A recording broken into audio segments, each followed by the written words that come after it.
Bonjour à tous et bienvenue pour cette nouvelle vidéo de la newsletter. Cette semaine, j'aimerais vous parler du Machatzit HaShekel et des Jeux Olympiques. Vous savez qu'on est en train de regarder avec fierté les Jeux Olympiques, avec la France qui rend fière par ses victoires. Et en regardant les médailles, qu'elles soient en bronze, en or ou en argent, ça m'a rappelé le Machatzit HaShekel, ce demi-cycle, donc rond, qui a été offert à l'époque du Beth Amikdash.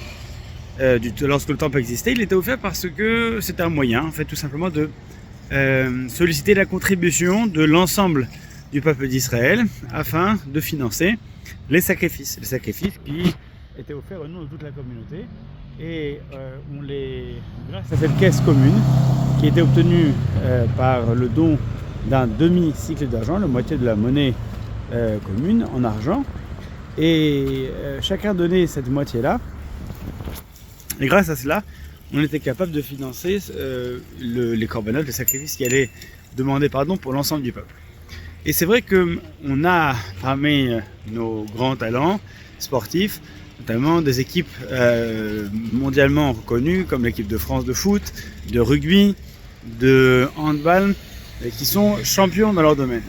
Et dans tous ces sports-là, la véritable victoire ne peut s'obtenir qu'à partir du moment où on est capable d'être une moitié de champion. C'est quoi une moitié d'un champion? On est entièrement champion, on est entièrement dédié, mais c'est-à-dire d'être capable de partager la victoire en comprenant que on ne peut finalement gagner en équipe que si tous les talents sont mis à contribution. Vous prenez le meilleur joueur du monde, s'il pense qu'il peut gagner par lui-même dans un jeu d'équipe, bien nécessairement son équipe ne sera jamais championne parce que lui tout seul ne peut pas faire l'ensemble de l'équipe. Et c'est un petit peu la même image pour le Machatzit HaShekel. On ne donne pas une pièce entière en argent, on donne la moitié d'une pièce.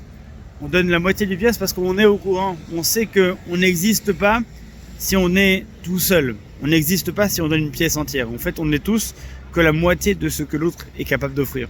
Donc lorsqu'on a conscience de ça, eh bien, à ce moment-là, on offre chacun une demi pour que l'autre la complète et qu'on ait conscience qu'on offre, mais on offre pour faire partie d'un tout.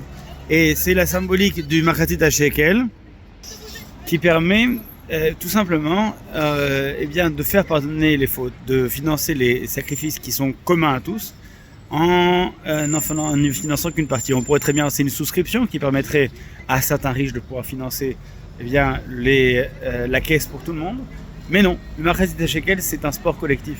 C'est-à-dire qu'on a conscience que nos fautes sont partagées, que tout Israël est solidaire dans le bien ou dans le moins bien, dans le positif ou dans le négatif. On est solidaire entièrement et on n'existe par nos fautes ou par nos réussites, par nos échecs ou par nos génies qu'ensemble. Et ça, dans une période comme la nôtre, c'est fondamentalement important. C'est pas un hasard si on offre ce Machatzit HaShekel avant le début du mois de Hadar. Parce que la fête de Purim, c'est la fête qui rappelle qu'on a failli disparaître parce qu'on avait perdu ce sens du collectif où on pensait qu'on allait pouvoir survivre même sans celui-ci. Après la destruction du temple, on peut imaginer que le peuple d'Israël a perdu cette unité et devant les menaces d'un roi sanguinaire, il décide de sacrifier cette unité pour pouvoir participer à ce festin. La Megillah nous dit que chacun pouvait boire selon ses désirs. Et donc c'est les désirs de chacun qui étaient mis en avant. C'est l'individu qui passe avant la collectivité. C'est le risque de la fête de Purim. Et d'ailleurs, le peuple d'Israël a failli disparaître par une caisse qui a été donnée par Aman au roi Ahasuerus afin de les acheter, et finalement ils seront sauvés parce que cette souscription, le fait que chacun ait contribué à nourrir cette caisse, eh bien le Mordechai pourra lui à son tour également racheter le peuple d'Israël parce que chacun y aura contribué. Donc ce Machatzit HaShekel, c'est tout ça que ça porte.